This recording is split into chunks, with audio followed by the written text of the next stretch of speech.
Hi everyone, my name's Jess. Welcome back to my channel, Chilling Like a Villain. Today I'm going to be doing Top 5 Wednesday, and this week's topic is 5 favourite character names.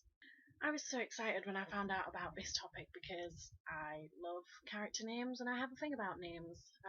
They're so important and I love talking about them, and I also just love picking out nice names and things like that. So without further ado, let's get on to this such a good topic. It's such a good topic. First of all, I have to shout it out. Jan Margosa and Sidonie Deville Duval from the Red Necklace duology by Sally Gardner, but they're not on the list, but they are very nice names. Okay, so at number 5 we have Elizabeth Bennet from Pride and Prejudice. I just really like the name Elizabeth, and I also like that they give her so many nicknames in this book that it's unreal. Like, she's Lizzie, Eliza, Liza, Elizabeth. But I just like it. I just think it's a really cute name and it really suits her as well. And it's sort of almost become synonymous with her. Then at number 4 we have basically everyone in the Julia Gray series, or any book written by Deanna Raybourn, because she's really great at names.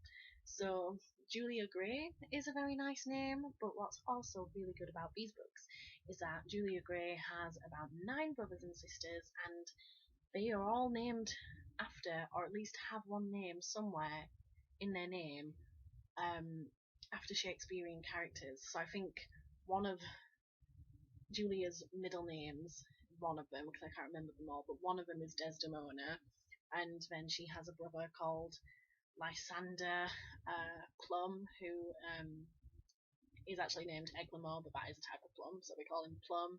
Portia, her sister, Nerissa. There is just so many like beautiful names in this book. You can either do depressing, weird, sad, Oliver Twist Victorian, or you can do fun, crazy, Shakespearean loving, wacky Victorian, and that's what this is. So all of them just have Shakespearean names, and I love it. There's also a servant called Aquinas. There's an aunt called Hermia, and just all of them are just such pretty names, and they suit them as well. All of the names suit the characters, so it's just really lovely to read. Then at third we have Kalin Amnell from the Sword of Truth series, the first one being The Wizard's First Rule. This series is a fantasy series. It's a high fantasy series about a man who discovers that he is the bastard of a tyrannical ruler, and he ends up becoming something called the Seeker of Truth, which is going to be the hero that defeats the ruler. He's helped by Kalin, who is the main female character in this, and she's amazing. She is a confessor, so she can touch people and they basically become under her spell forever, and she can confess them into telling the truth. And all the confessors seem to have very nice names. There's Magda Ceres is the main one, and that's a very nice name. But Kalin, I just think it's really pretty. It's pretty without being too twee, and that really suits her character because she is a warrior, but she's also very, very beautiful. And yeah, and I also like that the names are different in this book, but they're not too complicated. You know when you read some fantasy series and it's just like a random selection of letters that don't really mean anything, and then a couple of apostrophes and commas and at signs thrown in there, and you're like, I cannot pronounce this. No human can pronounce this. You do not have this problem in this book series because they all have very nice names, but also very easy names. But Kalin, I think, is the nicest name. Then at number 2 we have Lacey Flint from the Lacey Flint series by Sharon Bolton. I have talked about this before because I adore Lacey and she is one of my favourite lady characters. But the name in this is extremely important, and I won't tell you why, but because it's kind of a spoiler, but the name has a story behind it. The reason she's called Lacey Flint has a story behind it you find out throughout the whole course of the book, and so it's actually a very important part of her identity and who she is. And it's also a super nice name because they talk about the name, I think, in the third book, about how it's Lacey, which is a delicate lace, you know, and then Flint, which is hard and tough. So you have the very clear juxtaposition of the two sides of her personality coming together in her name. So even her name is a symbol of her personality and the things that she goes through in this book. So I just think that's amazing, and it's such a good choice. And well done to Sharon Bolton for writing it that way, because it's super good.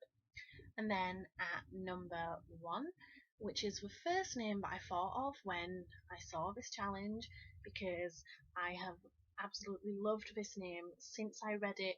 Since I read this book when I was about 14 or 15, it must have been in 2008 or 9, I can't remember, but that name is Angel Clare from Tess of the D'Urbervilles by Thomas Hardy. Angel Clare, isn't that just such a beautiful name? His name is Angel, and then Clare is a beautiful name as well.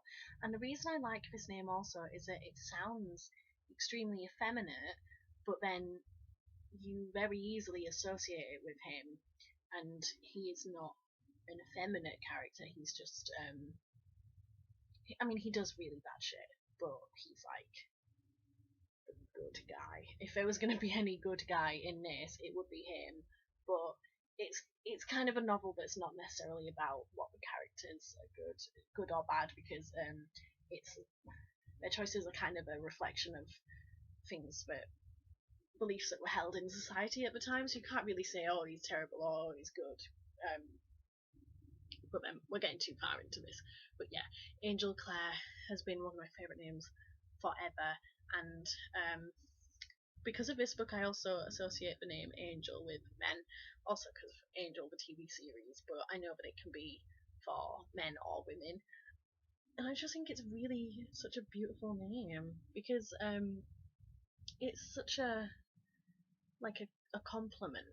And I think his father is like a vicar or something, but it's like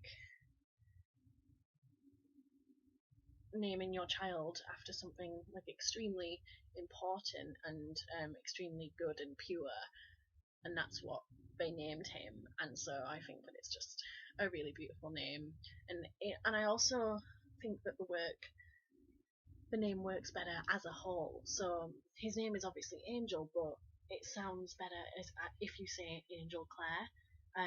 Clare is his last name, but it just works as a whole. Okay, so got a bit rambly there, but that is my top 5 Wednesday for this week. Hope you enjoyed, and I hope to see you again soon.